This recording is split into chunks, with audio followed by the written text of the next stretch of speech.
let's see. Can you guys all hear me? We just do a quick check, mic check. All right. Yeah, Skype call is not 100% on right now. Let me just go ahead and do that real fast, guys. How about now? Yeah. Perfect. All right, guys. Welcome to another episode of Let's Talk Battlefield. I'm your host, Echo Limits. We had to do a little bit of audio checks only because my computer updated. You know how it is, the default devices and in OBS and all that extra stuff. But anyway, welcome to episode 22. I'm glad we are finally sitting back and talking some more Battlefield. I miss talking to the guys, and I miss talking to you guys, the community, about Battlefield. There's so much to talk about. So, first off, we're calling this one The Return, and I'm going to give you guys the spiel in the beginning. Of course, if you're watching the recording, welcome. You can comment away on Flak's channel. You can send us an email at theletstalkpodcast@gmail.com. We will get to the emails towards the end of the podcast. I usually do this in the beginning. If you like our podcast and you're watching on iTunes, give it a rating, give it a thumbs up, all that fun, awesome stuff. Thank you so much for tuning in. For everybody who's here live, awesome. Welcome, guys. Here are the topics of this podcast that we all chose to talk about. So the first topic is one I chose. It's what new features do Battlefield fans want to see in DLCs? We're about to get a DLC. Are we getting what we want? Are we getting a little extra? Are we getting some things we don't like? Let's talk about that, right? The next topic will be by Flak, and it is unannounced Seaplanes. Flak did an awesome video if you did not see it. Flak, I don't even know where you find those photos, man. Do you have like a library at home or something? It's interesting. Over the last year, I've gotten like really good at knowing where to find stuff, and specifically stuff in the public domain. So if anybody has questions about that, I can actually hook you up with some neat sources for locating stuff that you can use in your own vids. So that's really cool. I'm always amazed by the stuff that you put together in your videos. Then the next topic we have is Mambo, feelings/thoughts towards DICE making a Battle Royale game. There's some news about that. Mambo will hit you guys with all the good stuff. I think I already kind of gave you the spiel. Is there anything else to mention before we get straight to the podcast? Of course, there's going to be a listener segment, the live listener segment, and the mail segment towards the end. So you at least know what to expect if you're listening, just you tuning in right away, especially if you're watching the recording. I mean, Echo, this is an all-mail segment. I'm just saying. Right. Let's do introductions. You can tell it's been a while, all right? All right, I'm your boy Echo Limits. With me today, I have Flak. Hey everybody, it's Flakfire. If you're interested in rather random Battlefield videos focusing on history and speculation and that kind of stuff, you can check out my videos at youtube.com/Flakfire Gaming. And I actually got to stream a little bit on Twitch this week, and that's twitch.tv/Flakfire. Awesome. I made a pretty cool clip of your stream. I hope you enjoyed that. Mambo, tell us who you are. All right. Welcome, everybody tuning into the podcast. If you're listening, I'm one of your co-hosts, Mambo_B on Twitch TV. I stream 6 days a week, Battlefield, Fortnite, Star Wars, pretty much FPS shooters. But yeah, I hope you enjoy the podcast. Awesome, man. And, I'm Echo Limits, spelled EKOLIMITS. Find me on twitch.tv, and you can watch and join our streams. And you can also join our recordings, because this is a live podcast. I like the fact that it is live because the community gets involved, and then you have these fun little moments where I'm like, oh, wait, I forgot to introduce everyone. Yeah. All right, so we're going to jump into the topics. I'll take it away. This is my first topic, and it is the fact that we're getting a Turning Tides DLC, which I believe December 11th is the launch date. They kind of confirmed. Well, for the first half. Oh, yeah. They're doing something interesting with it, which I think is a good idea. So I chose to talk about what new features do Battlefield fans want to see from DLCs. Now, let me give you guys a little backstory why I really feel passionate about this topic. Is throughout this whole DLC process that we've gotten, the French DLC, the Russian DLC, there've been things that I'm like, yes, I really want this. You know, like this is what we need. And there've also been things like, you know, do we need another game mode? You know, so I would just like to know, or at least to have a discussion as a community for DICE to kind of understand, like, what do we want? What do we as the Battlefield Core want? So, gentlemen, feel free to chime in. I posted a poll on Twitter, I want to say about a week and a half ago, something like that. And I had about, I think it was around 2,000 responses, actually. And I said, you know, which of these would you like to see most, you know, in terms of new DLCs? And I left maps out of there because obviously, yeah, we all want maps, but we had weapons, we had behemoths, we had game modes, and we had vehicles. And over 60% of people said weapons. And game modes and behemoths were actually tied at 13%, and then vehicles just brought up the rear with like 7% of stuff. But like 2,000 people is a pretty good chunk of voting there. That's a big vote. And it kind of prompted a video on, you know, what should DICE focus on. And, you know, I kind of made the argument, you know, like more weapons is always great. You know, people play DLCs for weapons because you get to actually get hands-on and, you know, actually use them. And I feel the same way for behemoths. And I said, you know, one of the reasons Battlefield, I think, has done really well, and one of the reasons people are really into the weapons in particular in Battlefield, is that we haven't used them before. You know, like going through, and I was playing Call of Duty World War II, right? And I'm playing through that, and it's like, oh, the Thompson, yeah, I know what this is. Oh, the BAR, the Garand, you know, like, oh, that's great. But it's like, I've used them so much. When you go into Battlefield 1, and it's like, oh, I get to use the Sjogren inertial. Oh, I get to use the, you know, the SMG 0818, you know, machine gun that, you know, like 2 or 3 examples of it exist in the real world. It's never been in like a major video game. Like, it's exciting to use new stuff. Stuff that's fresh to us, interesting, that we really don't know anything about. So that's why I think a lot of people voted for weapons on that. And the same thing for behemoths, you know, like a Char 2C. Like, we were talking about that before the podcast started, and you were like, that's a really, really cool behemoth, and probably the coolest one in the game. So if it were up to me, I think so. I would love for them to focus on, you know, weapons and give you another behemoth, because we haven't had a behemoth now since the French DLC. And Andrew Galata, one of the producers, confirmed, you know, no behemoth coming to Turning Tides. You know, we do get a large vehicle in the L-class destroyer, but, you know, like behemoths for me just fit so well with Battlefield in terms of it being like a big, massive battle. So those are two things that I'd really like to see. Game modes, as much as I like them, you know, they split up the player base. They make it harder to find matches, you know, which is sad sometimes, because sometimes the game modes are really interesting. But that's where I'm at. Interesting. Mamba, what do you think? I like the small little details that make a difference in a game. If they would bring more animations, in particular melee weapon animations, like flipping a knife in the air with your hand and then catching it with the back of your hand to knife somebody. It's simple things like that that make the people that are going to be playing your game the most remember your game. Like, oh, did you see I could do this special animation by flipping the knife in the air, or spinning a hatchet in my hand before hitting? It's things like that, I think, that would make a lasting impression amongst your fans of your series. Also, maybe skins for the horses. I really like the cavalry, you know me. And maybe riding tandem on the horses, where one guy could jump on, would also add another fresh element to the game. It's those little details that I think that makes DICE. I mean, even the details in Star Wars, there's some details that are like, wow, I can't believe they did that. That's really nice. It's things like that, I think, stand out for me. Animations. I love even the voices, like, bring some more chants and battle cries.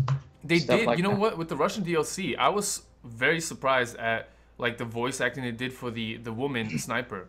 Like if you're the woman and you pick up the gas mask, like for a flame trooper, like the breathing, that's her breathing. You know what I mean? And it's like these little things that are important. And I'm glad you pointed that out because I was gonna mention is like, all right, so in the DLCs we've gotten, what's interesting is now I have so many melee weapons. I have so many. It doesn't even scroll. It is not even enough to fit. But like I was thinking, like we just got the Coop, right? As part of a if you guys watching live, you still have a few days to get your shotgun kills, go in there, get yourself a brand new melee weapon. But I look at that weapon, it's completely the same as the hatchet. And if DICE did something Mambo just suggested, where the animation's different, dude, that would be so cool. Do you guys remember? Like flipping it in the air and catching it before you hit somebody with it? Do you remember when the mare's leg came out and they did a cool animation if you got a couple of headshots in a row or something like that? I remember like when that came out, I like got everybody together and we were just like headshotting each other to see who gets the animation on my stream, and it was a blast. And that's like something Mambo said. People remember that. I remember that, you know? And I'd like to see them kind of start vary that. I know they're bringing a lot of more melees, more puzzle pieces, and I love puzzle pieces. Don't get me wrong. I'm really mad when I get the wrong one. But I love playing for the operations packs and getting like the French award knife or, you know, Russian award knife. I think it's French butcher knife. But I'd like to see that. But statistically, they have to be the same. Statistically, you can't have a knife that's superior than everything else just because it's in a DLC, you know? But I would like to see brand new animations. Like if you have this knife, you know, like Mambo said, he flips it or whatever. Specific, you know?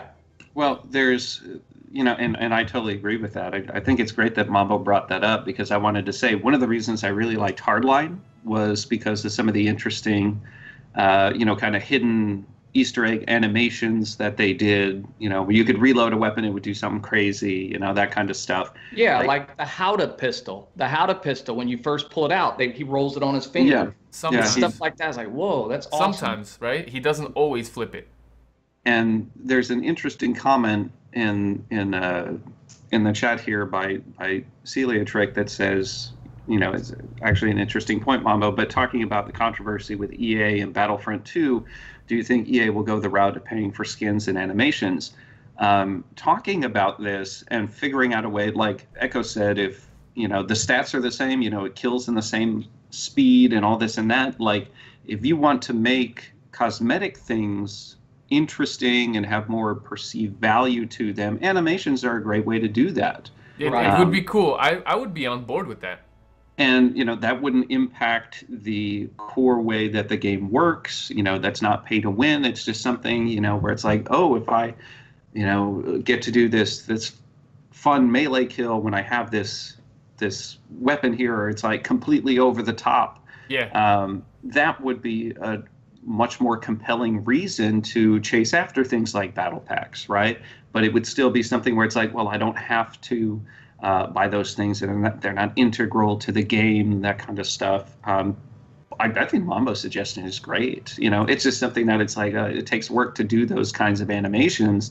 But I don't know if I mean, it probably takes work to do animation, of course, but I think that's work worthwhile.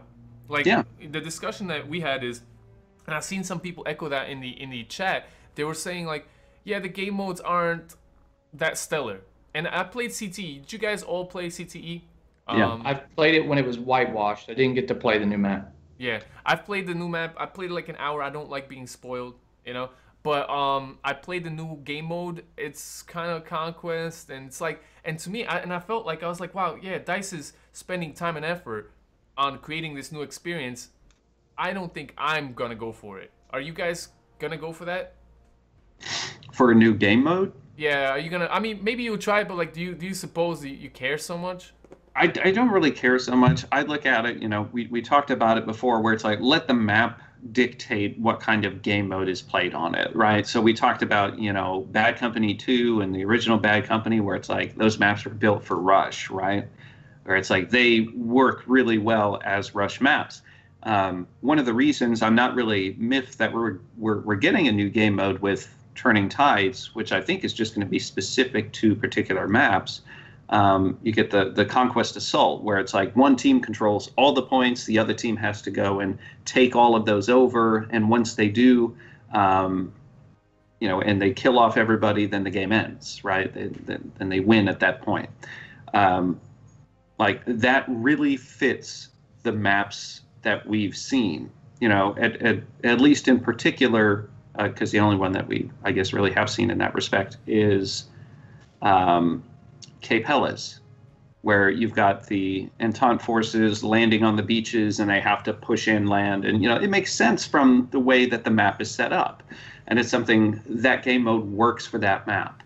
It would work perfectly for Albion, and it would make Albion 100 times better, because Albion, as it is, it's just, like the flow is all over the place. It doesn't work that well. It would be really, really good to have that on that map. So, that's why I'm not particularly peeved that they're putting in some extra work to do this, because it's going to make the gameplay experience way better on that Cape Helles map, because it's kind of being played the way it's intended to be played and not being shoehorned into, we'll just do this as regular Conquest. So Russian DLC was a very interesting DLC because they rolled out 6 maps to begin with. Do you think that the fact that they rolled out so many maps, it made them not so good maps? Like, I'd rather get 4 amazing maps than 6 okay maps, It's that, and that's exactly how I feel about the Russian DLC. Like, I love a couple of the maps. I love Tsaritsyn. I know some people hate it, but for me, I love those close quarter kind of maps, where you got just absolute chaos going on. I love that map. There's a couple other ones that I like, but I looked at it, I'm like, yeah, we got, a lot of maps, but they just weren't, to me, like that high of a quality of a map. Like when we look at the French DLC, I really like those maps. And the Fort de Vaux was good. I'm not a fan of Rupture, but I also am not really a fan of Rupture, but it's something you can kind of look at those and say, yeah, there's a lot more going on here. It seems like there was more time spent on those maps. And I want to say, from having played Achibaba and Cape Helles, Achibaba in particular, it's showing that they're putting more time into less maps. I liked Achibaba. And one thing I want to speak on is, we discussed this on a podcast, and I'm glad to see DICE going that route.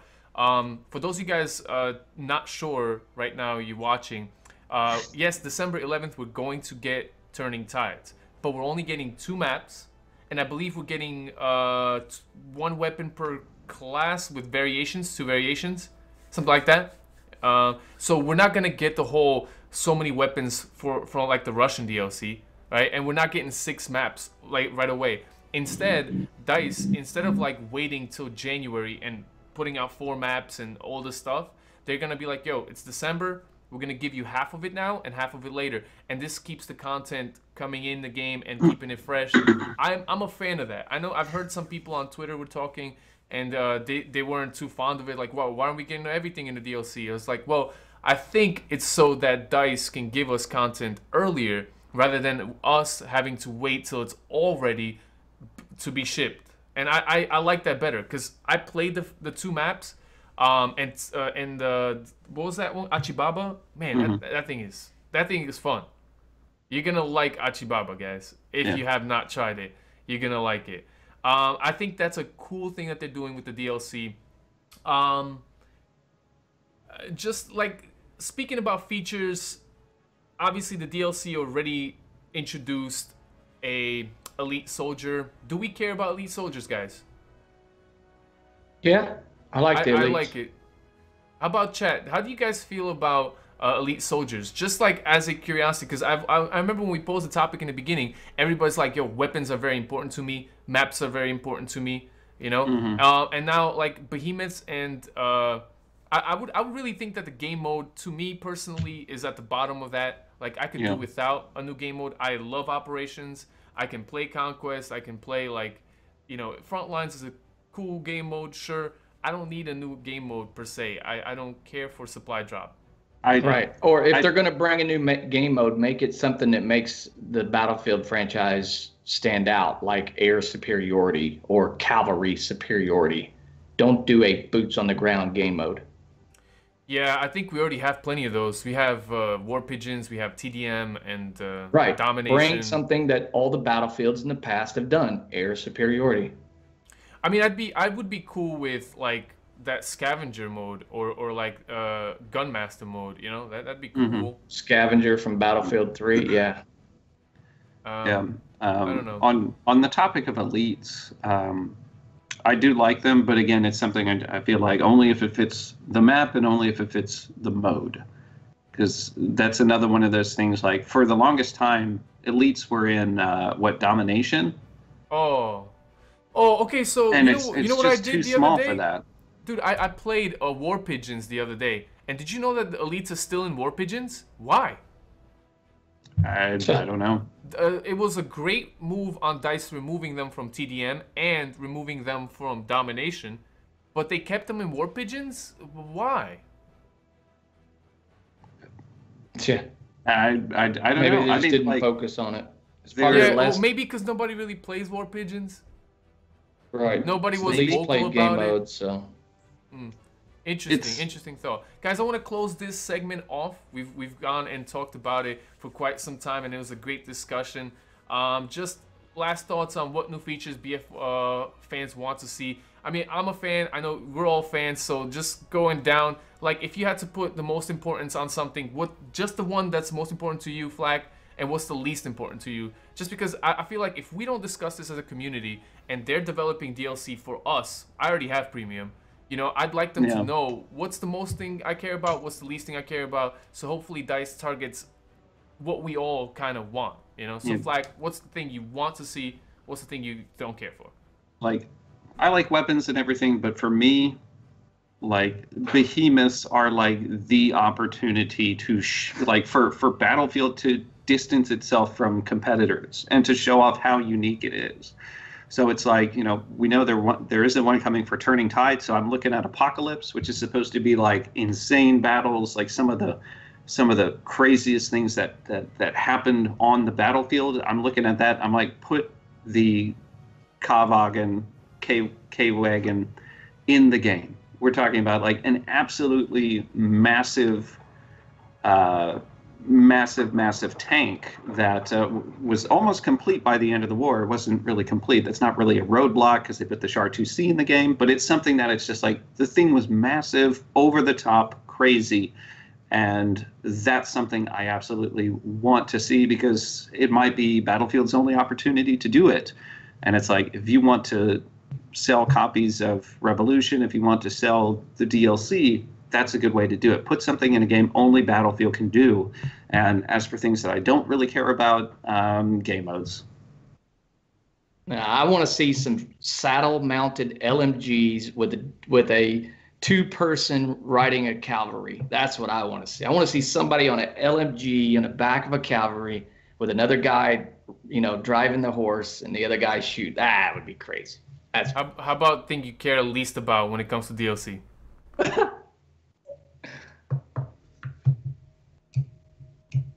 What do you think? Like, just because I'm curious as to you guys, like, I know that's your favorite thing, so I'm guessing that would be a game mode, Mambo? Or would that Chariots. be like technically a new vehicle? Like a new horse type? Chariots. A double horse. Or chariot? Perfect. Who said chariot? Never back down. That's awesome. All right, so chariot is sort of like a vehicle type. So what would you not care? Like if DICE had to like spend time, like what would you say now? Hell yeah. Chariot. Mambo, what would you say no? No. I don't know.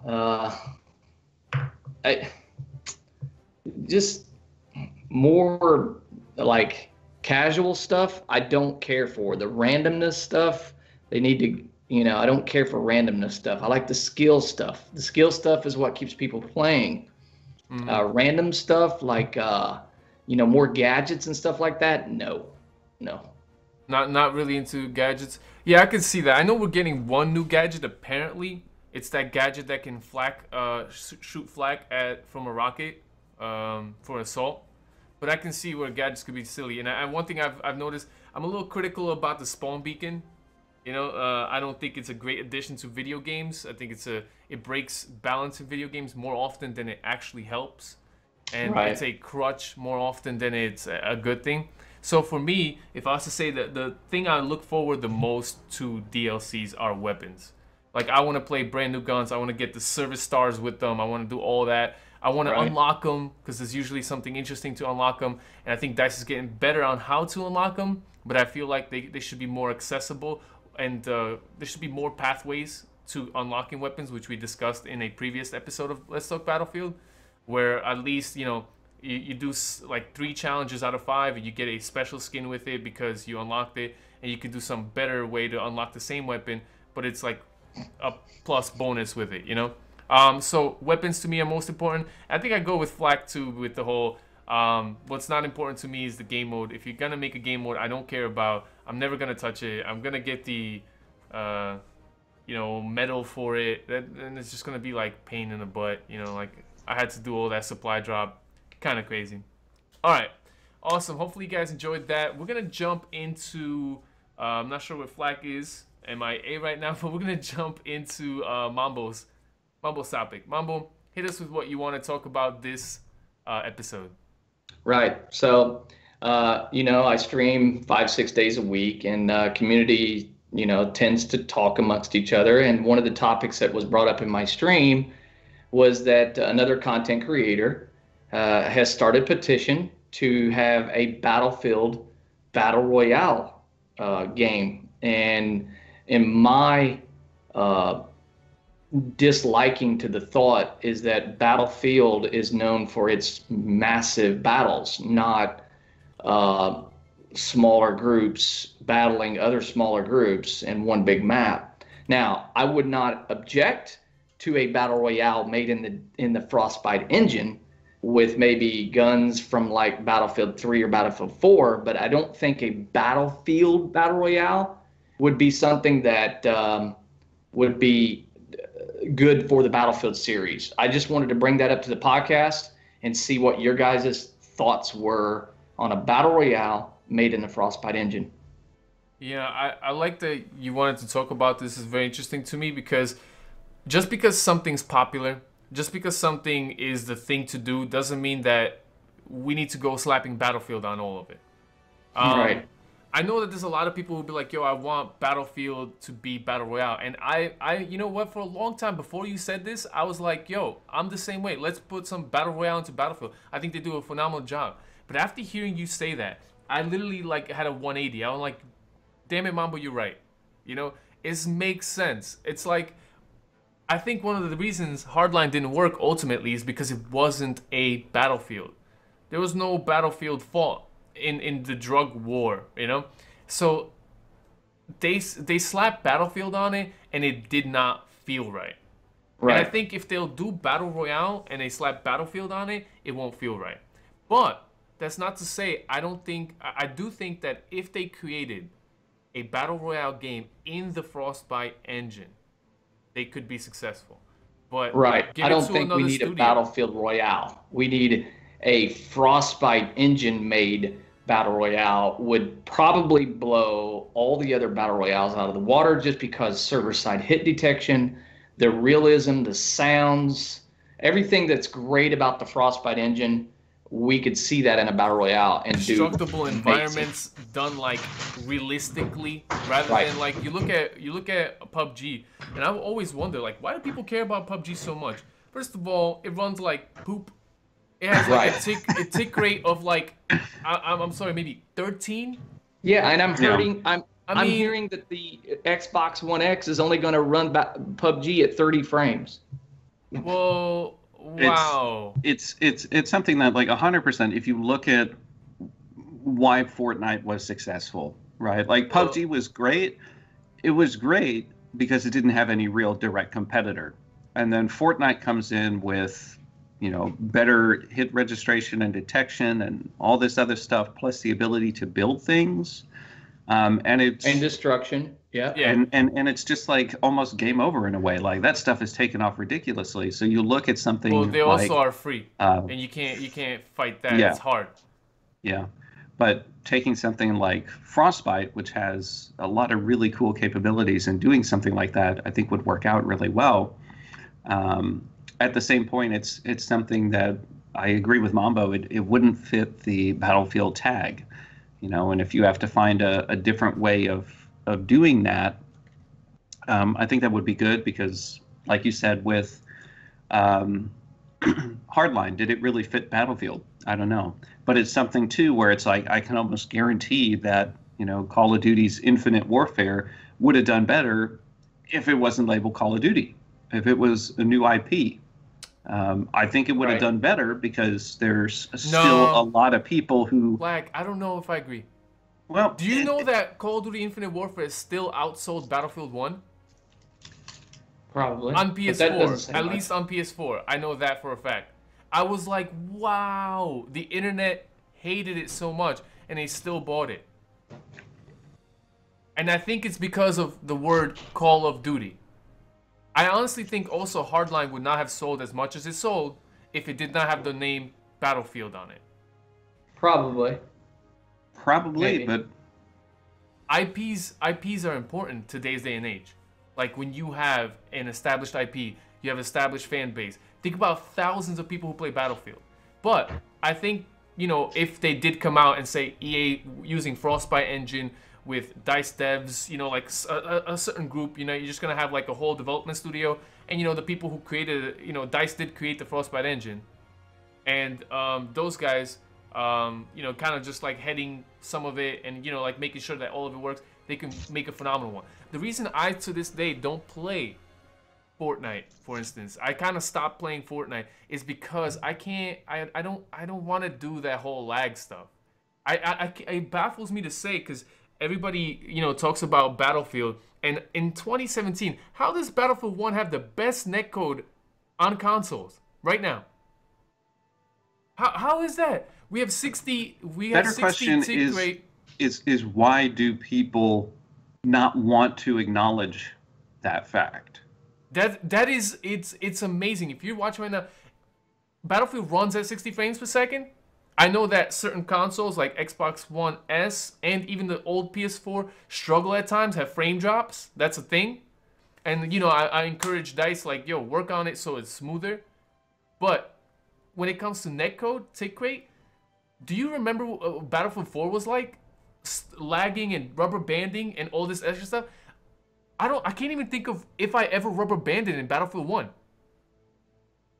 I mean, I've saw latency issues, and I'm sorry, it's still gonna be an issue when you get shot by someone who's a high ping user and you're using a low ping and you're in your server in East Coast and he's in like, Baghdad. Like, I Here's don't the know. thing, though, Echo. They fixed those issues even. They fixed those latency issues. And Yeah. then people complained so much that they changed the cutoff for the lag compensation to 120 ping. So, Well, I mean, it's hard. I think what they should have done is regional. Like, if you are in the United States, if you are in Europe, if you are in, like, Asia, certain areas, and servers are plentiful by you, totally fine. They should put a ping restriction on you. But if you are in, like I mentioned, I don't know, you're somewhere in Iran. I don't know. Maybe there aren't servers right where you are located. So it's hard because now you have to connect to East or Asia servers. So your ping is 120. And like now you got this whole bad experience of lag compensation. I think they should just make their system smarter to know where you're coming from to give you a certain experience. I mean, that would make me happy. I was playing Battlefield 1 last night, and the person, I was in a tank, the person driving the tank had a ping of 120. Anytime I fired the cannon on the tank, the shot would go like 6 meters off of where I was intending to fire it, because that lag compensation doesn't start until 120 ping. It was completely unplayable for me. And the thing that bothers me is that DICE actually fixed it. They fixed it and then they rolled it back because people were complaining. So now every game that I get into I'm in there with people who are ping abusing at 110, 115 ping, and they just never get your bullets because they're a half a second or so behind you. And it's perfectly fine. I'm sorry, I'm still really bitter about that, because when they fixed it, the game ran amazingly. Yeah, but you had to stay in your own region. Yes, but it's like you can't go to an EU server and expect that you're not going to be impacted by it. That's unrealistic, right. And nobody wanted to hear it. They were just complaining that it's like, oh, I can't, and I get it, like, oh, I can't have a fun experience if I'm playing with, my friend from the US when I'm in the UK. Like, I get it, but they should still have maybe special servers where it's like severe ping restriction implemented. Right. I would never leave them. I mean, the future is ridiculous. Internet's gone so much faster than it's ever been. I mean, maybe one day we won't have these issues, Yeah. But for the time being, there are issues, and I think DICE would do well to look at it in that aspect rather than like blanket statement everyone. I think they need to start like devising a system that knows where you are from and understands like why you're making the connection. Like, why are you playing with 110 ping? Did you choose to do that? Or is it out of your control because you live, I don't know, South Africa, I heard, doesn't have good servers. You know what I mean? Mm-hmm. And they want to play Battlefield, but they have to connect to bring Europe. It back full swing, Echo, on topic is... Oh, I'm sorry, yeah. Okay, you got 100 people in a big server, right? People are going to be from all different regions in a Battle Royale. Like Battlefield has got quite a few players, 64 players. When you start region locking, then you're going to start cutting back on your community, and the servers take longer to fill up. So Titanfall went through this problem. They didn't region lock Uncharted 4's multiplayer, which really inhibits your smooth gaming experience. You get ghosted behind walls. You get rubber banding. It makes for bad gameplay when you get hit with one bullet and die, but on their screen they shoot 7 or 8 before they killed you. Battlefield's got a great engine. Do you think that region locking or doing a Battle Royale would be feasible on the Frostbite engine?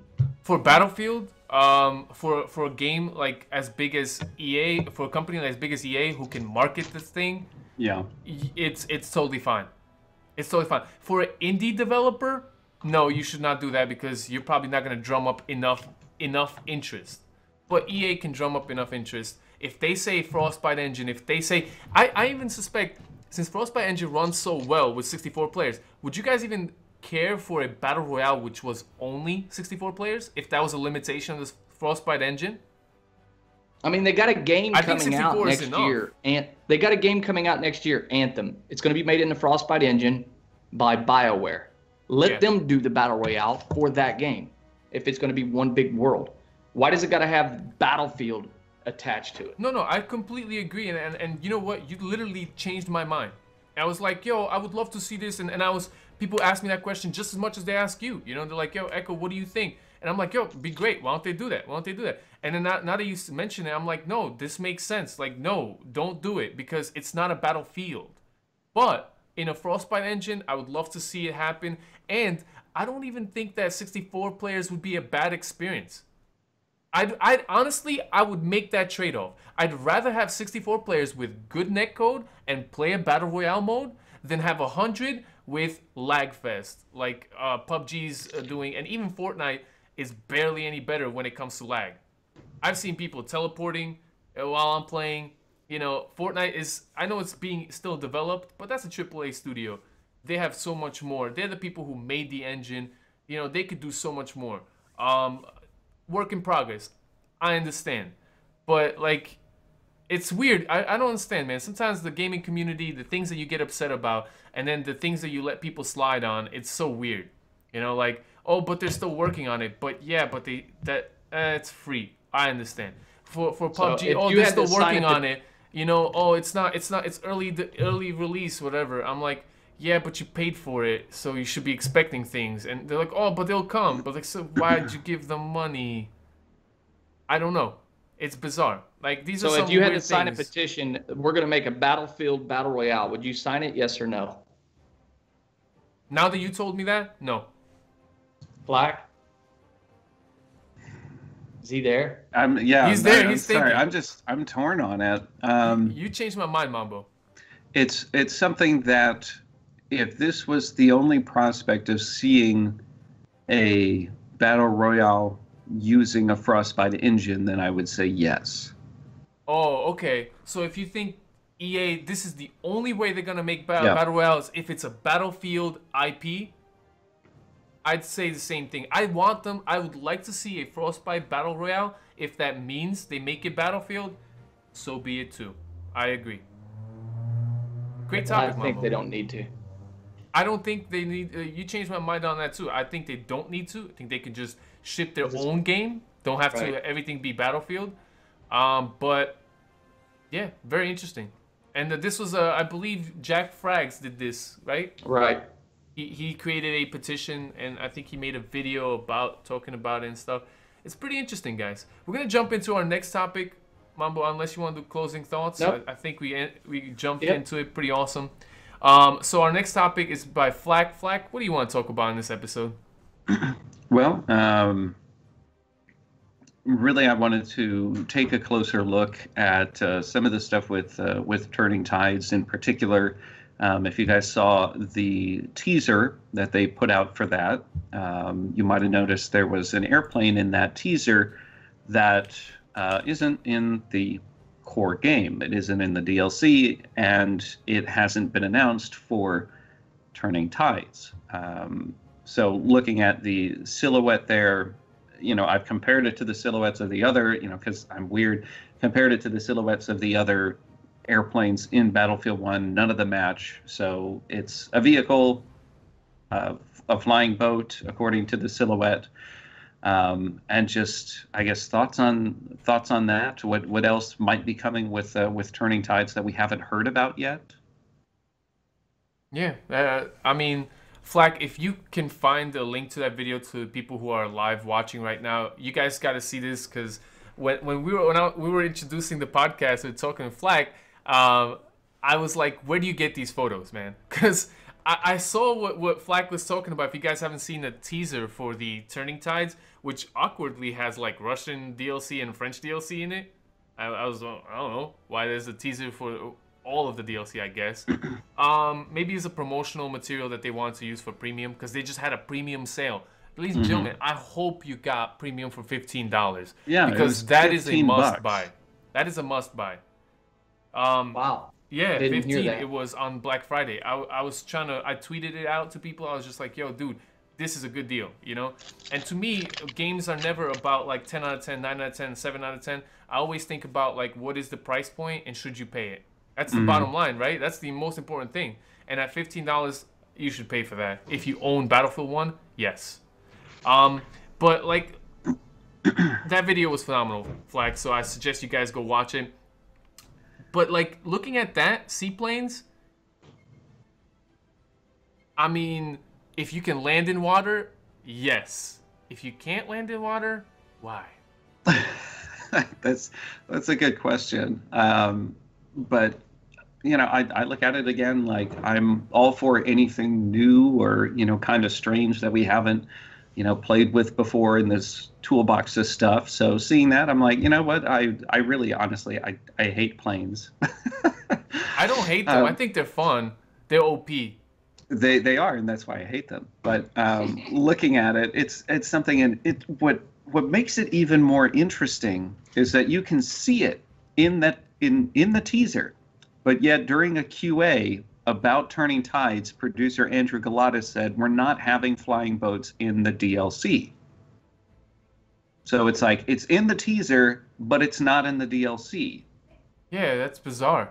Why is that? Wait, Andrew Galata, just to refresh people's minds and myself too, what is his position in Battlefield exactly? He's one of the producers over at DICE LA.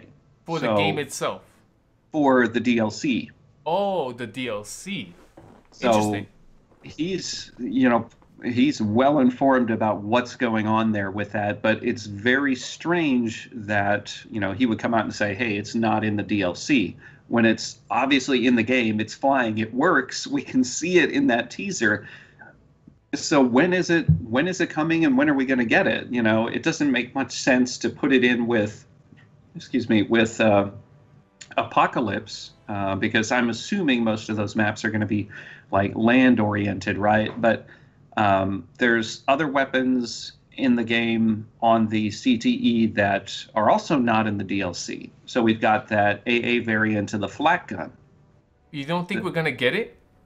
I think we're going to get it. I'm just looking at it saying, okay, we've got an airplane and we've got a Flak gun, and apparently they're not coming in the DLC. Are we going to get them for free? Are we going to get them as, part of some care package, maybe something like that? And the reason I say that is because, at this point in time, when we had, Hardline, when we had Battlefield 4, we were seeing more community maps, more free maps. We haven't really gotten any of that with Battlefield 1. We got Giant Shadow, and that was it. Well, that's because their DLC is more they give away stretched out. Nobel Knights. They did give away Nobel Knights, but that's not necessarily like something new to everybody. So I'm wondering, like, maybe they're going to do this. I don't know. It's just like, I'm so intrigued now.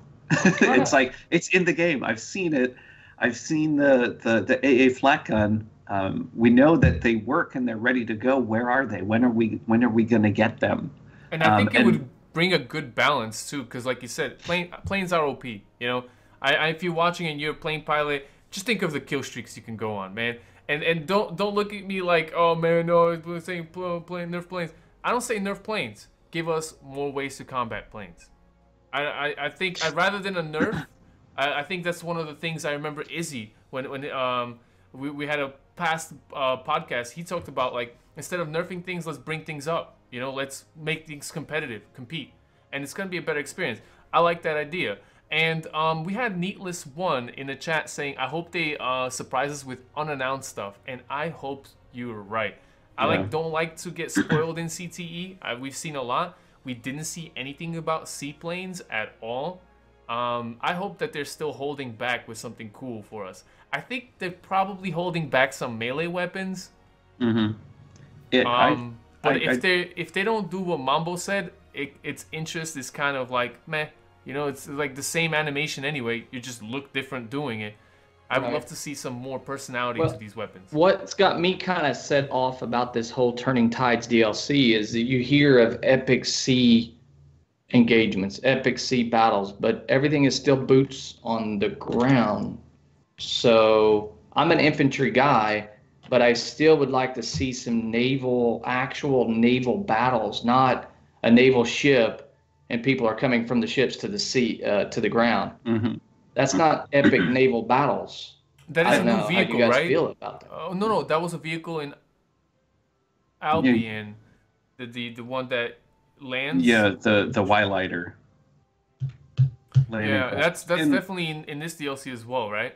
Yeah, what Mamba's talking about, I think we'll get more of that experience with Heligoland Bite when that map comes out. I mean, I'm not looking for Assassin's Creed Black Flag, but I'm looking for something that involves shootouts from boat to boat or something like that, You know what? I mean, one of my favorite DLCs when it came to Battlefield 4 was the Naval Strike DLC. And that's the only ones I actually enjoyed playing Conquest on. I'm not too big on Conquest, but I really loved all those maps on Conquest because the way it worked, Yeah. I think you got a point there, Mambo. The maps that we're getting are not naval inspired. But they call it boots on the ground. Achibaba is a great map, guys. Though I'm gonna love it. It reminds me of something like super close, like maybe Argonne Forest or like a Lockers kind of deal. It's just linear, close quarters. Yeah, and then what's interesting is you can get out of the trenches because there's like a whole flat plain and you can see sniper engagements. Such a smart layout. It really is. I really agree with Mambo with what he's saying as well. And it's something, it's like you have these things in the game, right? So at this point, if we're talking about this, we've got torpedo boats, we've got Y-Liner landing craft, We've got the L-class destroyer. We've got dreadnoughts. I've said it before, but it's like I'd really like to see, when we talk about game modes, the one other game mode that I would add would be like a naval superiority game mode. So if you imagine the naval superiority game mode, would it be literally open sea, no islands, just boats?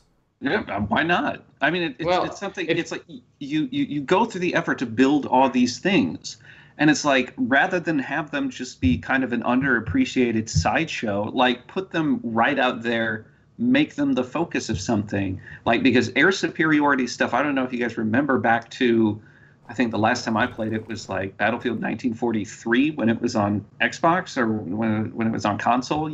Like that was a really fun game mode, and people were always in there playing it. Yeah, like, it was people fun. really enjoyed that.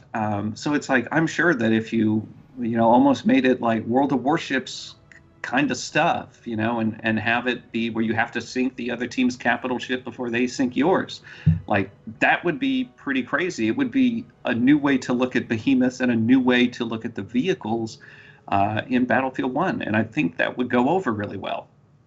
But that's a cool idea, and maybe you can have like an island or two just for interesting point about it. Yeah, I mean, right now, from what I've seen, what's the other name of the map? The map that does that new game mode on it? You know what I'm talking about? The one with the big destroyer? Cape Helles? Cape Helles, okay. So I played one round in it or something, and I think I watched the Jack Frags video, and he was like saying, like, you get in that new boat, and you can kind of spawn camp the dudes trying to get you in the little boats, So you're just blowing them up. It was in a video. And then on top of that, you're in this boat and you have nothing to do other than shoot the people who are on mainland. There's nothing else to do. Now, I imagine in real war, like probably that's what happened. Like a boat was really just parked out there in the ocean and it was just bombing certain positions. But this is Battlefield. Give me something more interesting. Like Flak just said, I felt like it was a sideshow. You're right on that. And so far it is, rather than like this is the main event. For this DLC. This is more like a sideshow right now. How often do you get kills with torpedoes? Wow, you're right. I actually killed somebody on land with a torpedo a couple times. That's fun. Yeah, but I mean, hacky. You don't have to worry about getting killed from a torpedo as much as you do from something else. Yeah, I know, right? I mean, Dan's game on that one if you get killed by a torpedo in Battlefield 1. But you know what?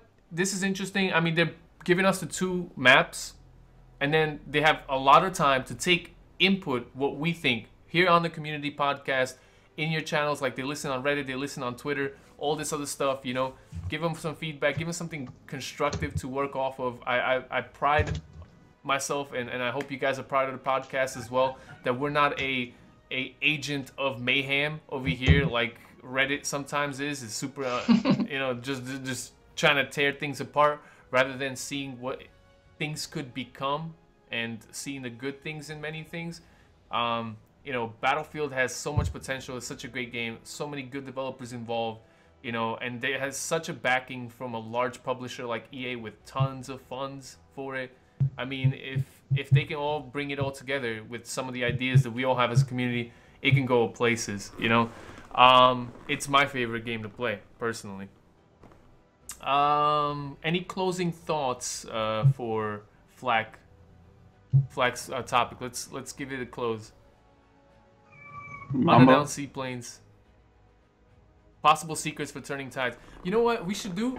What do you think is a secret, right? What do you think they're keeping secret? That's a good question. and the thing is, like, program? Well, we know there's gonna be a Phantom program. They did it. They did it with French. They did it with Russian, right? Expanded it. They're gonna do it again. So I would imagine. Yeah, you know what? I'll let you rock on that, Mambo. You took the perfect answer because there will be a Phantom program, and it is secret, 100%. Dang, Mambo stole a good one. Yeah. So, there you go. What's the Phantom program? What's the Easter eggs in the Turning Tides? Who knows? I would say I think they might keep a secret gadget. There might be the fact that they're developing a gadget that's a flak gun. they might have another gadget in the works for this Didn't DLC. they say something about submarines or something like that back a month or two ago? I think that was a Flak's video. Flak, you mentioned submarines in your video.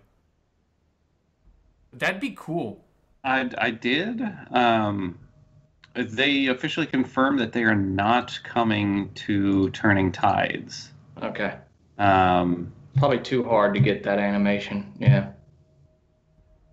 Yeah, so that'd be weird. That's something that Would be tough.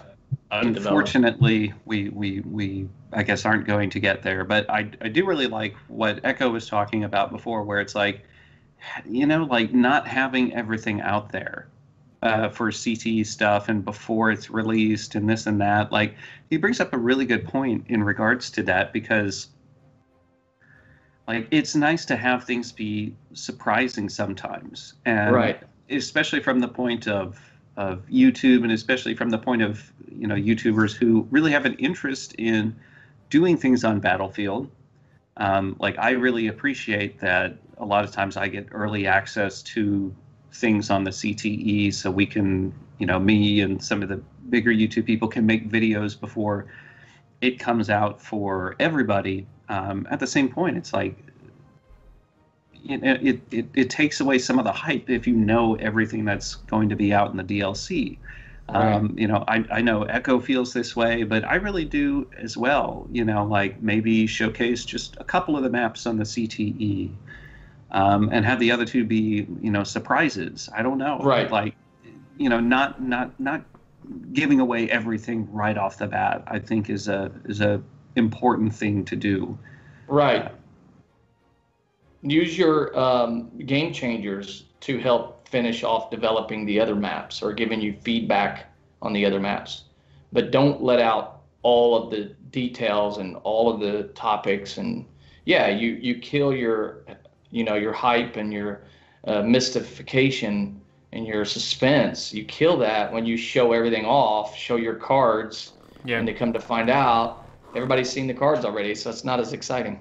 I hope they are keeping things secret, I really do, because it's exciting and everything else that, they can be bringing together. Awesome. We'll find out soon enough, right? December 11th. It's like right here. Two maps, December 11th. And then, we're getting guns, and we don't really know 100% what we're getting, but it's cool. And I personally like that. For instance, CTE is way more closed in than it used to be. I think that's a good idea, not to just always just let, go ahead, go play things early for Battlefield. Yeah, we talked about that in a past podcast. Right. That I felt like they were using it for marketing and not for fixing the issues with the game. And I think DICE addressed that in a good way, now making it more restricted. And you have to get in on a certain time to play this new content. So hopefully it drives up a more constructive thing out of it, rather than just like, I'm just going to play the new things, and when it comes out, it doesn't matter. Right. But we're going to bring this to a close, guys. First of all, the way our podcast works is each of us brings a topic that's our own personal topic of interest, and we share it with you guys. We have a discussion. Next up, what we're going to do is we got an email from Kyle Berger. I will read off. And while I do that, guys, if you are watching live, not only were you able to take part in this conversation, you probably have questions of your own, so you can prep them when we're done with the listener mail. We will be doing live questions from the audience, as it works the same way each time. If you're in the audience, you can @ someone, @ any of us here, and only that person will answer it, or you can say @ crew or cast, and we will all try to answer it like quickly, hopefully, unless it's a really good loaded question we all want to dive into. I try to keep this like a thunder round, just fast. So I'll read off our listener mail. This episode is from Kyle Berger. He says, "Hi all, love the product, listened for all 21 episodes." That's amazing, man. For someone to listen to all 21 episodes, that's a lot of time we spent. That's a good 24 hours of us just talking Battlefield. Right. Can you believe that? That's insane. Thank you, Kyle. I'm glad you like it. I thought it was interesting to hear your thoughts on the following. There seems to be consistent pattern with game sequels slash reboots where they are criticized for being too casual, not enough depth by many long-term players. Yet the game needs to be approachable to new players. You see it in BF1, the 2015 Battlefront, Destiny 2, etc. It all results in big sales up front and steep decline in player base quickly thereafter. Rainbow Six Siege is somewhat the opposite currently, where it is less approachable to newer players, yet a strong base of experienced players. That said, how can DICE, or is it even possible, how can DICE take Battlefield 2018 and can strike the balance to make a game attractive to newer and experienced players? Has any game done this lately? Of course, people will complain. He used a different word. Complain about something, but still, I'm curious to know your thoughts. Great, keep up the work from Kyle. His name is Dr. Seuss, I guess, on Twitch. Thank you for writing in, Kyle. That's an awesome and well thought out question, I gotta say. So, how do you guys feel about this whole balance between? Let's do a lightning round here. Balance between approaching new players, satisfying the old ones. Is it possible? Has any game done it recently? Look at PUBG. But that's a whole new franchise. You can't. I don't think that applies here, Mambo. I'm saying that because the skill gap is hard. It is a hard game to master. So it does not cater to new players, but yet it is so popular because it's skill based. So one thing that Battlefield could take is recoil. They take the recoil out of the guns, they make it noob friendly. Put the recoil back, you make it hard for PC, you make it harder for console players to learn how to master the weapons, you instantly bring the skill back, and then you attract back your loyal fans. But is it approachable now? You see what I mean? Because it's still the same game, you're just increasing the difficulty on learning how to use a weapon. But that reduces its approachability. This is the crux of game development these days. You see what I mean? Because it's more skillful. What I'm saying. They need to bring back. Oh, you think the middle ground, basically, according to you, would be more towards skill? Right now, we're skewed towards less skill, so it's more casual. Right. So I feel like there's definitely things that could be, worked out. A Battlefield to me never had massive recoil to begin with. Battlefield 4 did not have a lot of recoil, man. I controlled that thing like if it was steady, completely still, you know? But you're a skilled player. Right. People that are not as skilled don't know how to pull down on the thumbstick or don't know how to pull down on a mouse. People in PUBG have the same problem. The skilled players know how to pull down on their mouse. The non-skilled players, potato. Why? It's skill-based. Get rid of aim assist. Totally get rid of aim assist and bring up the recoil. I don't. It's a little hard to say too because Rainbow Six Siege is a first installment. We don't know how Rainbow Six Siege will work out when it's a part 2. Will there be a hardcore fan base that's like, yo, you made it too casual? You see what I mean? Like, Battlefield's had so many installments, we can go back and compare, yo, it's getting casual. Call of Duty has had so many installments, and you can go back and compare, yo, what happened to the hardcore Call of Duty, you know? PUBG, you can't really say that, and Rainbow Six, you really can't say that. I know it's Rainbow Six, but it's different than, like, Vegas and all those other ones. These are totally different shooters. Yeah. I'm going to go like a different direction because you talk about that. And I think one thing that pretty much any game could do better, and I'm not sure why they don't, I think for a lot of people, because remind me here with the question, because there's kind of a mention about how is there, people get bored with it or they move away from it? Is that part of it? I mean, in his email, he's just talking about people losing. I guess he doesn't say if they're bored or moving away. I really just think it's more because when a game is casual, right? He's saying that when a game is overly casual, it attracts a large audience at first, and then it drops off the audience?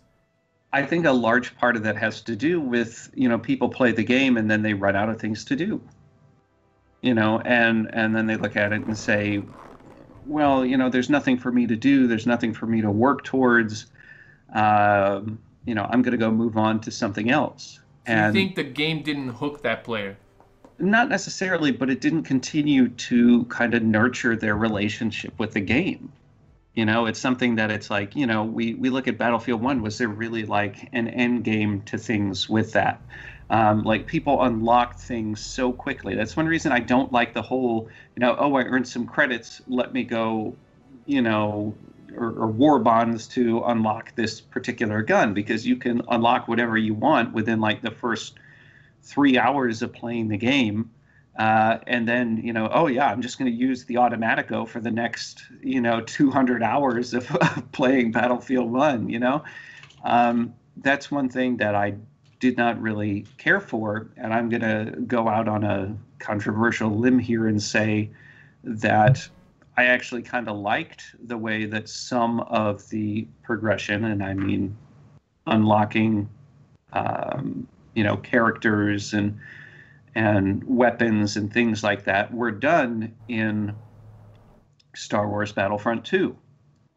And then what happened after you had all of the complaints about the whole pay-to-win shenanigans and this and that, 3 days after launch, after they made the changes, they reduced the cost of unlocking the heroes in games and the weapons. 3 days after that, some people were already complaining on Reddit with how they have nothing to do. It's like, well, I've already unlocked all the things that I want to unlock. I'm upset about that. And it's like, like it would have taken you way more time to They put so much progression into a very casual game. Star Wars Battlefront, at its core gameplay, is a casual experience. 100% agree. And it's totally fine, because I like to be in the camp of there's a vocal minority that speaks out when it comes to like Battlefield games, that's like, oh man, it's just it's just a reskin of Battlefield or whatever, right? I like the fact that games are different. I like that Rainbow Six has its quirks. I like that Battlefield has its quirks. Star Wars Battlefront has its quirks. They're different titles. I don't want everything to be Battlefield, Yeah. So Star Wars Battlefront, casual, yes. The progression system in that game, does it need tweaking? Yes. Yes. There are things that are just baffling to me, even as a gamer. I'm like, I wouldn't do that if I developed it. Right, like star cards and that. I'm saying that aside, because I don't really care for the way that system is. I understand where you're going from, Flak, and I think it is important for people to realize is just because a game has 4,000 hours worth of progression grind doesn't mean that you should worry about that. The reason I say that is because who's to say, like, maybe you don't, like, personally, I don't care about the sniper class in that game. I don't care about I just want to play assault. I'm going to grind out my assault, which would be probably equivalent of somewhere around 300 hours or so.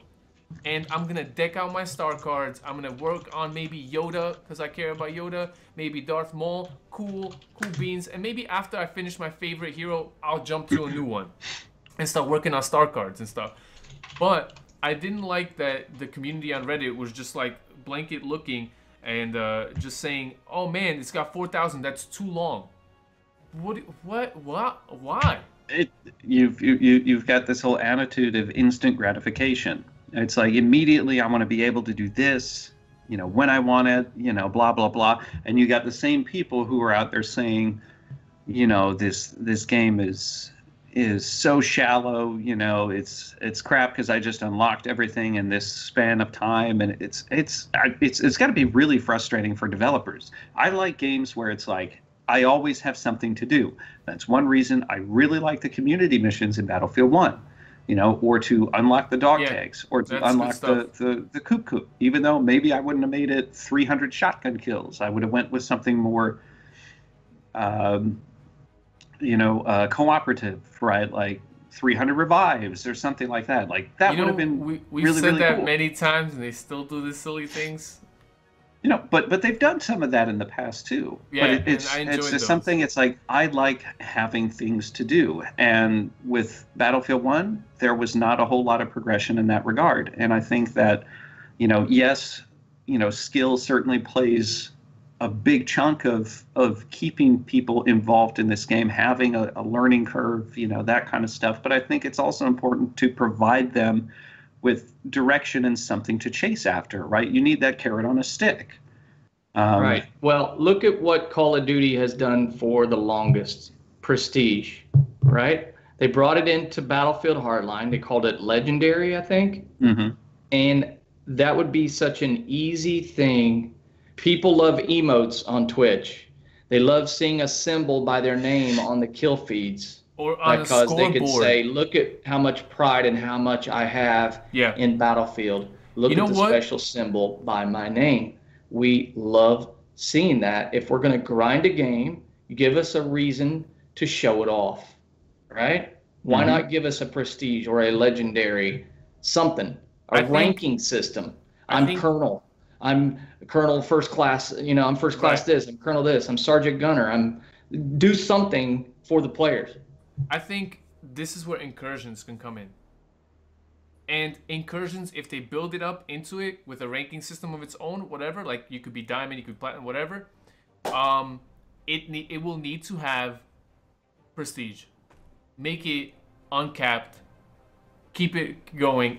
That'd be pretty interesting to me for incursions. Well, and that's particularly a part of making a game competitive too, right? That's pulling away from some of the casual nature then of Battlefield 1, where we don't have that, so there's no way for us to show our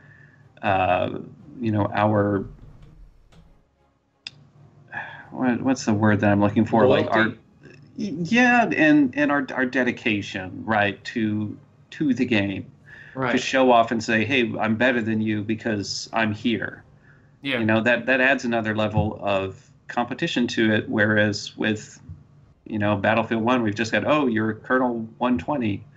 So, good for you. And that's it, I think to answer Kyle's question really about the middle ground between this whole casual versus hardcore gameplay. So I really think the solution is this, and I think DICE and EA are working towards a good solution with it, with incursions.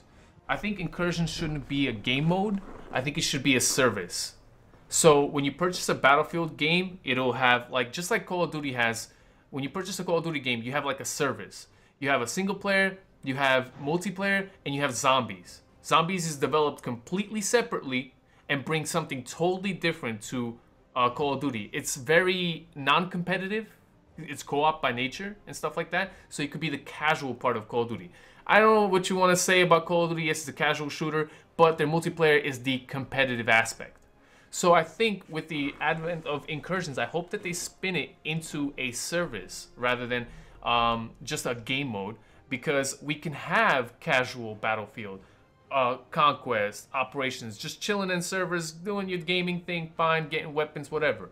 And then you can have the hardcore experience all in one game, developed simultaneously, side by side. And yeah, it could bring everything together into one package called Battlefield. I think that's the solution, Kyle. All right, we're gonna move into let's get moving into like the listener section. Those of you guys watching live right now is your chance to get some questions answered. Give us an at any of us. Ask us whatever you want. Best part of having a live podcast is the live audience and you guys getting in on the action of what is important to you. We just talked about Turning Tides. We talked about possible secrets and seaplanes in the new DLC. We talked about Battle Royale and Mambo. Very unique point on that. I didn't even think of it. I've always thought that they should do it, but you do have a point why they shouldn't do it. They should just do an offshoot in Frostbite engine, totally unrelated to Battlefield. Would be cool. So yeah, we talked about a lot, but we'd like to hear from you. If you're watching the recording, maybe you're watching on Flak's channel on YouTube, welcome. If you're watching on iTunes, welcome as well. Your question can be read on this podcast. All you have to do is send us an email. The email is thelet'stalkpodcast@gmail.com. All right. Kyle, thank you again for that awesome email. I will hope we answered it pretty good. I hope you're satisfied with the answer. And thank you so much for listening, watching, because you guys can watch the video podcast or you can listen to the audio podcast. And for 21 episodes, that's amazing, man. That means a lot to me, you know, and I'm sure it means a lot to the guys here. So if you have a question, shoot us one in the chat. I think I saw someone else drop one to begin with. I would just have to scroll up. Neatless. Neatless, yeah. 2 questions. Okay, you're cheating, Neatless. All right, calm down. 2 questions. What lessons do you think DICE has learned from BF1, and which game modes would you remove? So let's just talk about, you know, what lessons do you think DICE has learned with BF1? Maybe not to make it so casual. Interesting. Lean more toward more competitive, maybe. I think that's a good thing there. I'm sure they looked at it and said, yeah, you know, I think the next one needs to be a little bit more competitive. For me, one thing that I think they learned, and personally, I think this is good because I don't want a premium pass in the future.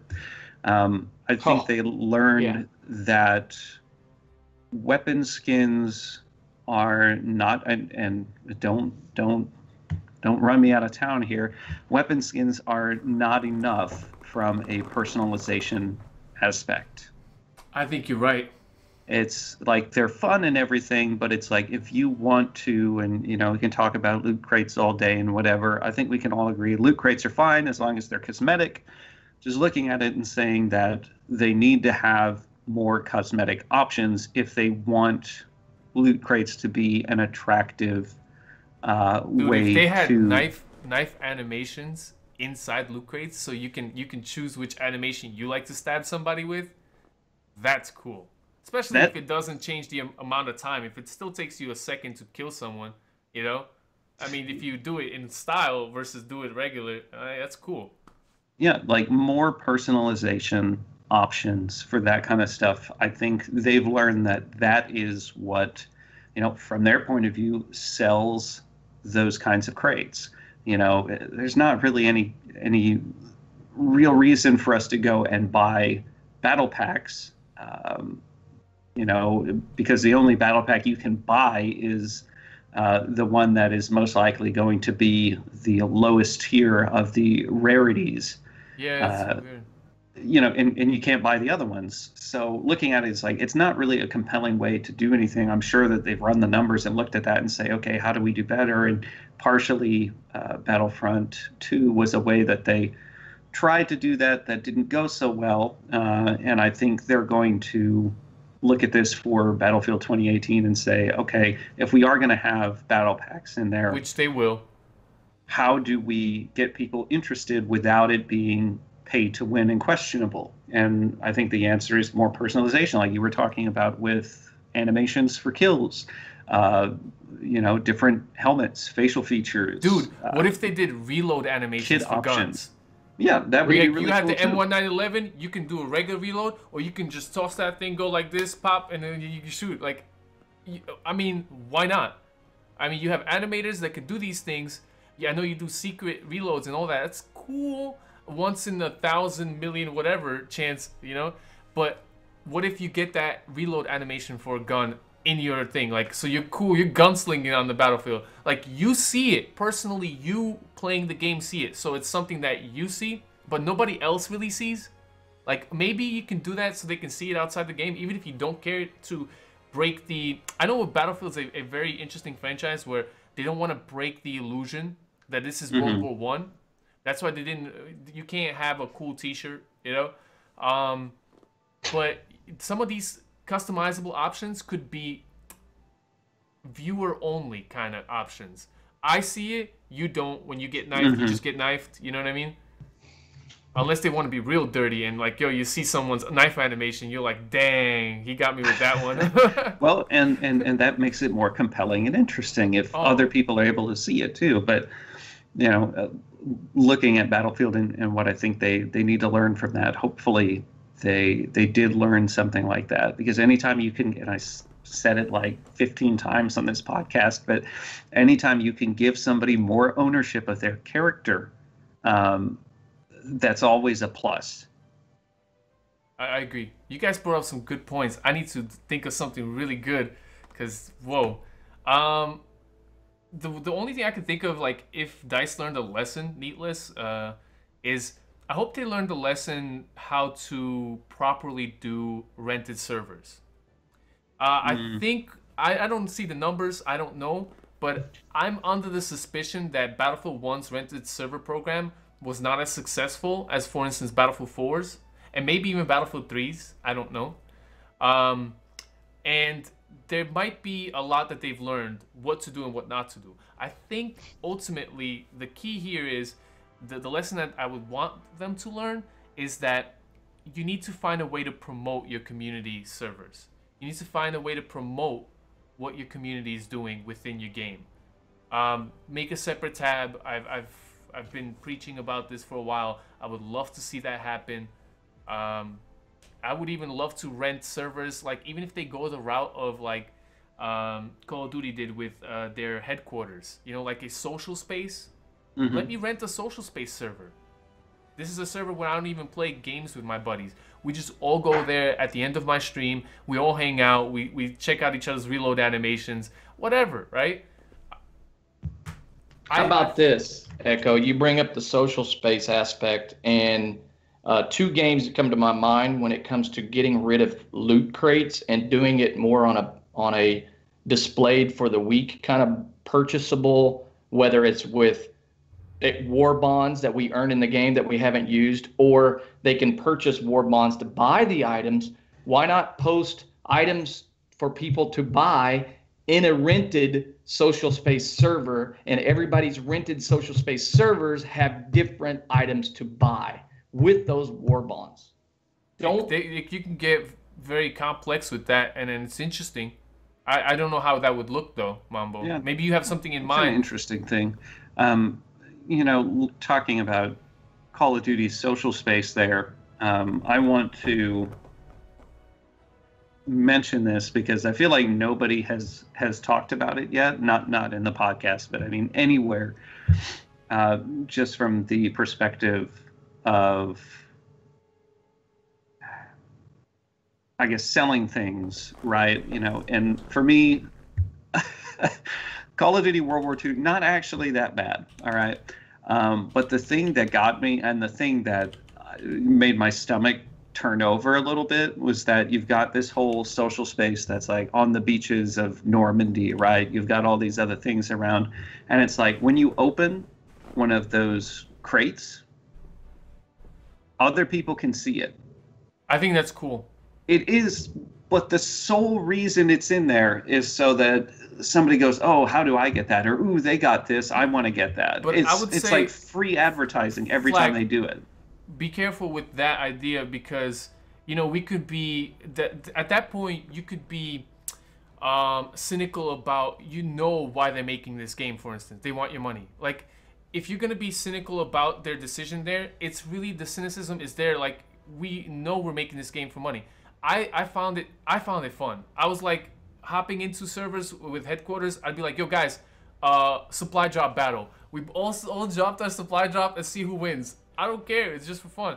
Like, it's something for me that I did not care for it from like a background of, you know, kind of respect for history, I guess, because when you open up battle packs in Battlefield 1, it's like, you know, a more like it's a less like glamorous, monetized, you know, corporatized kind of thing where it's just like it's in a separate menu. You go and do it. Nobody else can see it. You just do it. And then the other one is like, hey, everybody, look at this. Like, we're dropping supply crates on a beach where like a whole bunch of people died in real life, you know, and like it just didn't sit right with me. So like. In the division, they put guns up on a rack on a wall, and they got a vendor selling the guns. People can go all in and see the guns. I'm saying they need to do something like the division and the Fortnite have installed. Post those items that you want to sell, whether it's with real money to buy war bonds or war bonds earned in the game to buy an item in somebody's rented servers. Yeah, I like that idea. That's a good idea. You know what's funny? I was watching a video, I believe it was on battle packs. It was within the game UI itself, and part of the video, they had a gun rack, and guns were placed there with different skins and stuff. I'm like, they created this for this video for some asset. I don't know why, right? Mhm. It's like But literally but like it's a not 30 in the second. game. They're saying it's not in a game. I'm like, dude, you could easily have a gun rack. That'd be cool. I mean, I don't know, Flak. I guess I understand your historical point where it's like, oh, you know, you're hanging out with your boys on a beach, but like, maybe they could do a different setting. But like, I don't know. I want to go back to that whole loot crate opening up as a social thing. I personally think that's a good thing. I mean, I like to be social with my games and everyone else. I see value in it. It's just something that I looked at What and I was exactly like, bothers you about it? Is it because you know, like, oh, I see what you're doing there, Activision. You want other people to buy it. Does that bother you? But it doesn't bother me. I'm like, I understand their company. Like, whatever. it does a little bit. Like, and I understand, that that's probably just mainly me looking at it and being really cynical about things. But at the same point, it is a valuable thing, and if it does make something a more social experience, certainly there's value in that. I Right. think for me, it was just like, do we really want to just use the beaches of Normandy as a place to market things? Like, for me, that's what I think bothered me. But I did want to throw another thing out there, since we're talking about things that are like, oh, I'd like to see this or I'd like to see that. Hopefully, Battlefield devs have been watching other games as well, and maybe looking at doing something like a in-game economy, where you can create a demand for certain things. Where it's like, oh, I unlocked this really rare weapon animation or melee animation, and you can purchase that using your scraps in game. And if you want to buy that directly from me, then you can, or people can bid on it or whatever, and then I can use those scraps to go buy what I really want. That kind of stuff, like an in-game economy, is really appealing to the long-term life of a game. And that's something I would like to see in there. I don't know if Battlefield is considering that at all, but I think that would be a neat addition. I was curious what you guys thought. We got Lex Neville Gaming talking about something interesting in a chat. Says, I think there's a problem when you can scrap items for more credit to buy new crates, thus ending with zero content for real money. So technically, you can actually buy battle packs and end up getting skin scrapping until you're almost at zero. Yeah, I think that's where Flak's going with that. Do you? And then at least you have something you can do with it. For me to answer Lex, and I think to answer you, Flak, truly means at the rating of the game. If the game is rated M for mature, you're an adult. You're playing an adult game. Totally fine with it. Adults can gamble. I'm saying this word because loot crates is not gambling. If you think it is gambling, you need to look at the definition of what gambling means. Is it a game of chance? Yes. Are you getting monetary stuff out of it? Are you using real money to get real money out? No. Not gambling. You are buying something that has absolutely no value. Therefore, it is, even if you look at ESRB, the rating, the people who rate video games, they say loot crates are not illegal because of that simple aspect. Well, and it's no different than putting 50 cents into one of the little vending machine things where it's like claw machine or whatever. Well, that or just turning it to see what little toy you get out of it. That kids do all the time. It's the same concept.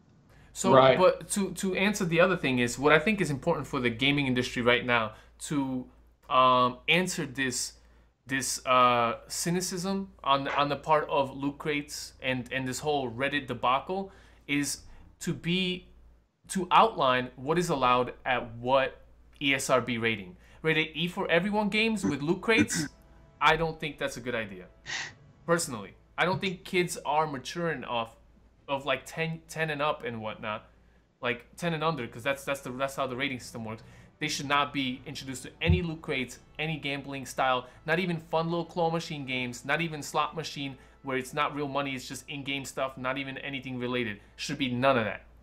Rated T for teen, I'd be okay with loot crates, totally fine. And some sort of economy systems, okay. M for mature, I'm not even upset if you can spend real money and have it dwindle to absolutely nothing. You're a mature adult, you bought a mature game, you know how to use money.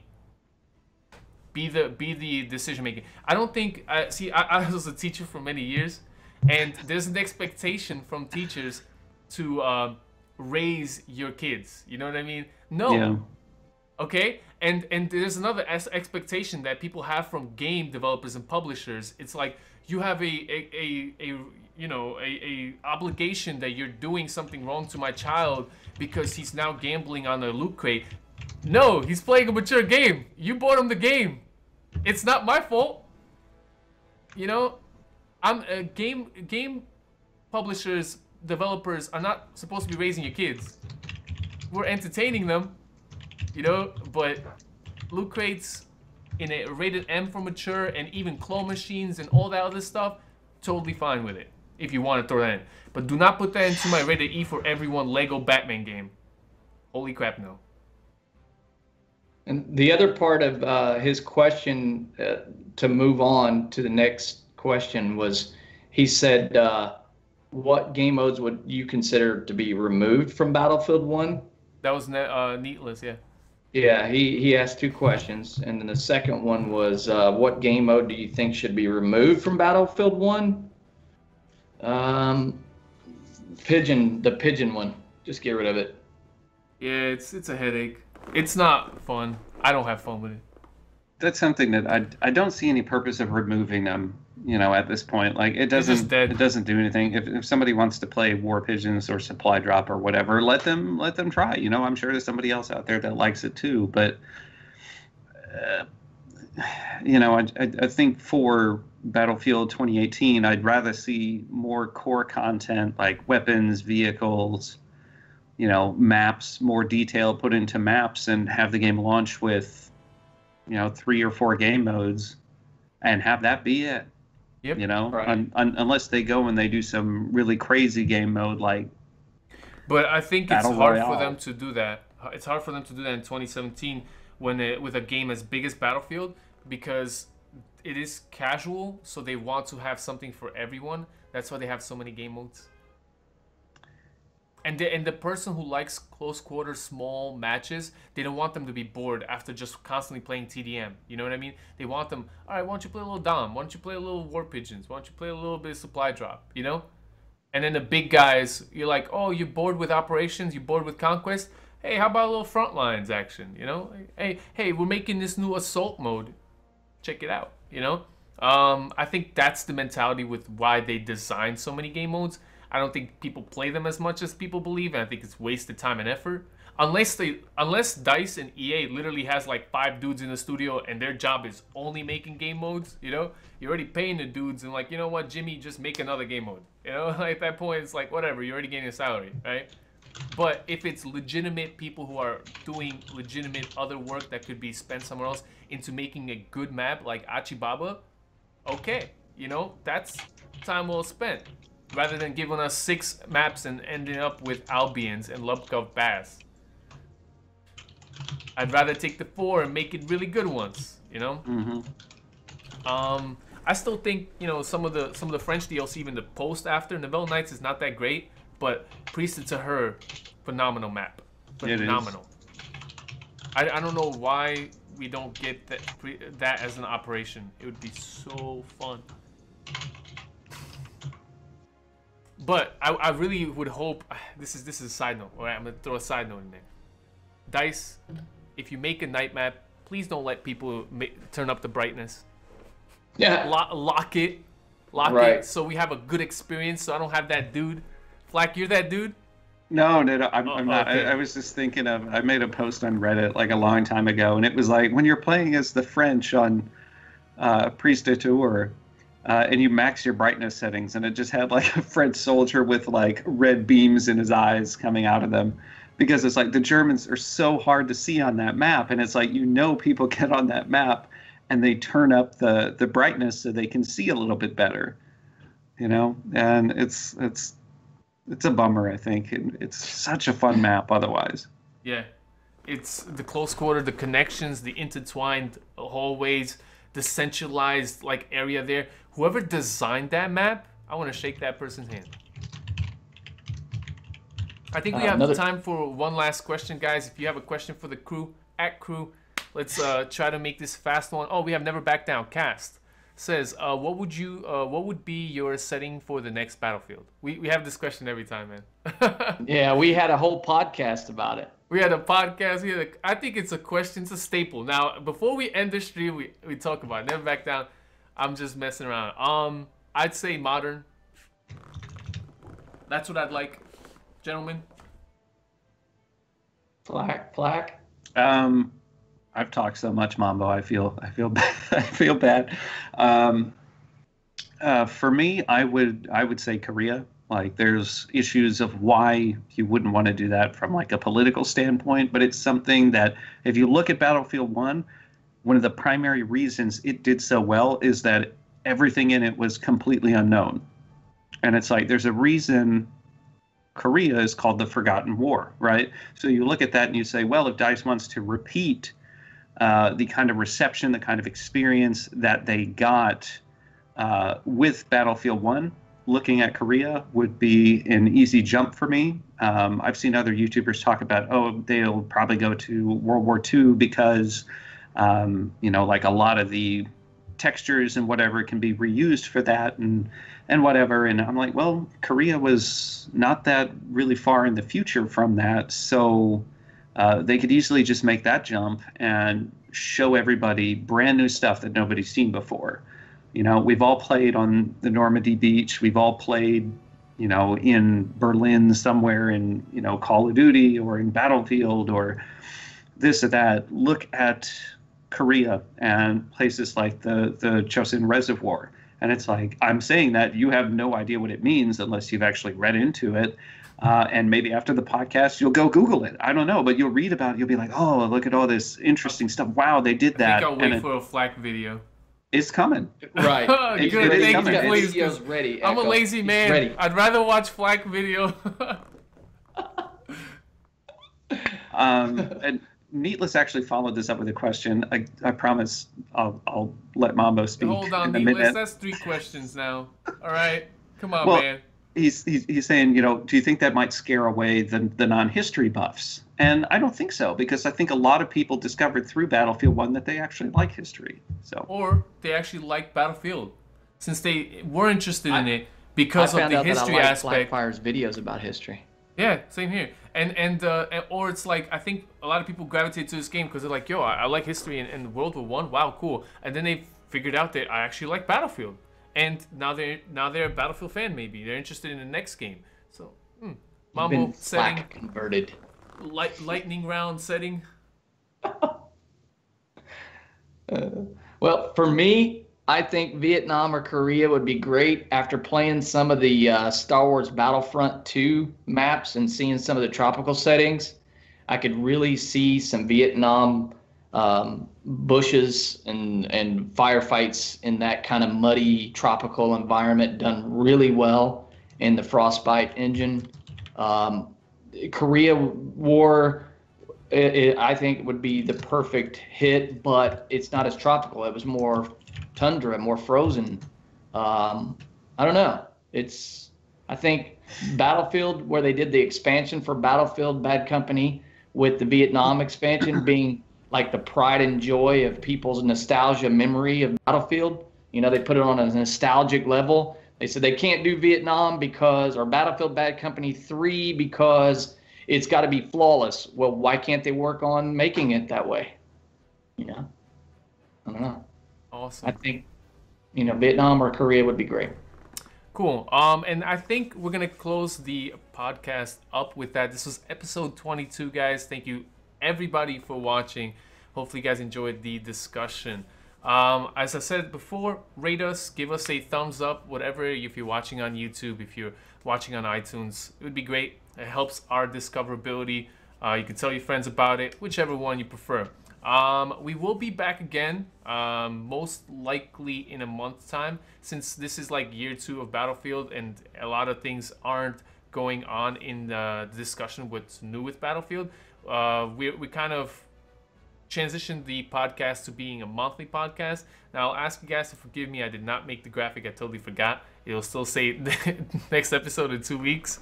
But it'll be like a month away. But you can always find us in a bunch of ways when we're not live streaming this podcast or you're watching this recorded. Flak, where can these people find you? Right, so if you want to find more historical Battlefield videos like I just blabbed about for like 20 minutes, youtube.com/Flakfire Gaming, and when I get a chance to stream, twitch.tv/Flakfire. Awesome. Where can they find you, Mambo, if we're not doing a podcast? Yeah, when I'm not on the podcast, you guys can check me out on Twitch TV 6 days a week, maybe 5 days a week, and come over and have some memories and laughs with me. And that's Mambo_B on Twitch TV. That's correct, on Twitch. Awesome. And I was your host, Echo Limits. You can also find me on Twitch TV, EKOLIMITS. And yeah, this was the podcast. And I got to give a quick shout out to my boy, Mambo, hitting the partnership on Twitch. That's amazing, man. Congratulations, bro. You deserve it. You deserve it. And I'm proud of everything that you do on that channel. I love to pop in, bro. Yep, thank you. Awesome. With that, guys, have a great one. We'll see you guys in the next episode. Thank you all so much. Next year. Next year. Dang, man. No, Look at it this will for be, a won't year, it? guys. Yeah. That's amazing. See you in All right. 2018. See you in 2018, guys.